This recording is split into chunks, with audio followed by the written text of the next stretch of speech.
So, and it's a very scientific religion, as you know, that mathematics has come through Islam. इस्लाम विश्व का एकमात्र समुदाय है जिसने आधुनिक सभ्य समाज को कुछ भी रचनात्मक नहीं दिया है, केवल दूसरों की बनाई चीजों पर कब्जा किया है और उसका श्रेय लिया है। ईस्वी सन से लगभग 500 वर्ष पहले सिल्क रूट पर सैकड़ों किलोमीटर पहाड़ों को काटकर एक पूरा शहर बसाया गया था। ये स्थान आज अरब देश जॉर्डन में है। इसे पेट्रा कहते हैं। इस शहर में सैकड़ों मंदिर हैं और देवताओं के चित्र हैं। इनमें अग्नि देवता से लेकर सूर्य देवता तक की सुंदर मूर्तियां लगी हुई हैं। अनुमान है कि इस शहर में 40,000 से अधिक लोग रहा करते रहे होंगे। पानी के लिए यहां विश्व का सबसे अच्छा वर्षा जल संचयन व्यवस्था अर्थात रेन वाटर हार्वेस्टिंग सिस्टम लगा हुआ है। बाद में जॉर्डन सरकार ने खुदाई में मिली पूरी रेन वाटर हार्वेस्टिंग प्रणाली की मरम्मत करवाकर उसे दोबारा चालू करवा दिया। आज जॉर्डन का पेट्रा सिटी मजहबी समुदाय का अड्डा है। उन्होंने यहां पर अपनी मस्जिदें बना ली हैं और इनमें वो नमाज पढ़ते हैं।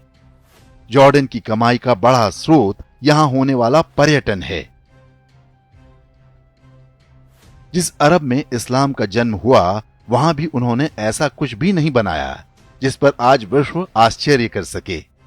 आधुनिक तकनीक से उन्होंने बुर्ज खलीफा बनाया या समुद्र पर कृत्रिम द्वीप बना लिया, लेकिन इनमें आश्चर्य की कोई बात नहीं, क्योंकि ये टेक्नोलॉजी आज पूरे विश्व में उपलब्ध है। किंतु ईसा के भी कई सौ वर्ष पहले बने पिरामिड या ये पेट्रा शहर या फिर अंकोर वाट मंदिर, अजंता और एलोरा की गुफाएं कैसे बनी? असली आश्चर्य तो ये है। इजिप्ट में जो पिरामिड हैं वो भी इस्लामी कबीलों की देन नहीं हैं। इन्हें रोमन सभ्यता के समय में बनाया गया था। आज पिरामिड से होने वाला पर्यटन इजिप्ट की आय का बड़ा स्रोत है, लेकिन उस सभ्यता से उनका कोई लेना देना नहीं है।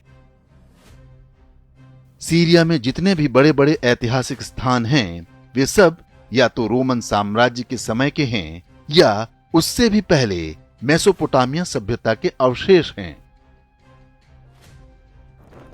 भवन और नगर ही नहीं, उन्होंने दूसरों के ज्ञान को हड़प कर भी अपना बता दिया। इसका सबसे बड़ा उदाहरण यूनानी चिकित्सा पद्धति है। आज इस्लाम इसे अपना बताता है, लेकिन वास्तव में ये ग्रीस अर्थात यूनानी सभ्यता की देन है। यूनानी सभ्यता में भी आयुर्वेद की तरह एक उन्नत चिकित्सा पद्धति हुआ करती थी, लेकिन ग्रीस पर कुछ समय के कब्जे के दौरान उन्होंने यूनानी चिकित्सा पद्धति को अपनी खोज घोषित कर दिया। भारत का मजहबी समुदाय आयुर्वेद चिकित्सा के मुकाबले यूनानी चिकित्सा पद्धति को अपना बताने का प्रयास करता है, लेकिन ये भी ठीक उसी तरह है जैसे उन्होंने काशी मथुरा के मंदिरों और कुतुब मीनार और ताजमहल जैसे स्थानों को हड़प कर अपनी मुहर लगा रखी है।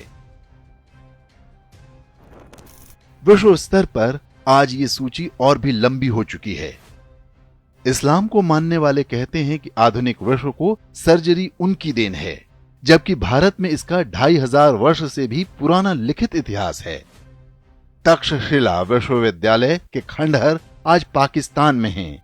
केवल इस आधार पर यह दावा किया जाता है कि विश्वविद्यालय इस्लाम की देन है। वो अलजब्रा या बीज गणित को भी इस्लामी बताने का प्रयास करते हैं, जबकि भारत और रोमन सभ्यता में 2000 वर्ष से पहले इसके साक्ष्य मिलते हैं। हर मजहबी व्यक्ति दावा करता है कि कॉफी की खोज भी उन्होंने की थी। ये सबसे हास्यास्पद बात है कि कोई किसी पौधे या पेड़ के आविष्कार का श्रेय ले रहा है। सत्य यही है कि ना उनके पास ज्ञान है, ना विज्ञान है, ना टेक्नोलॉजी है।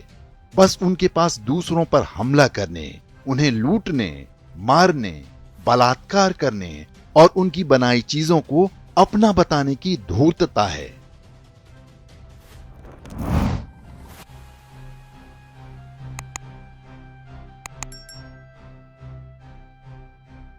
इंडेक्स ऑनलाइन के वीडियो समाज को समर्पित हैं। आप इनको डाउनलोड करके जैसे चाहे वैसे प्रयोग कर सकते हैं। चाहे तो आप हमारे टेलीग्राम चैनल से जुड़ सकते हैं। वहां सारे नए पुराने वीडियो आपको मिल जाएंगे। हमारे सोशल मीडिया लिंक हर वीडियो के डिस्क्रिप्शन में होते हैं। हमारा एकमात्र उद्देश्य हिंदू समाज को जागृत और एकजुट करना है। इसमें सहभागी बने। धन्यवाद।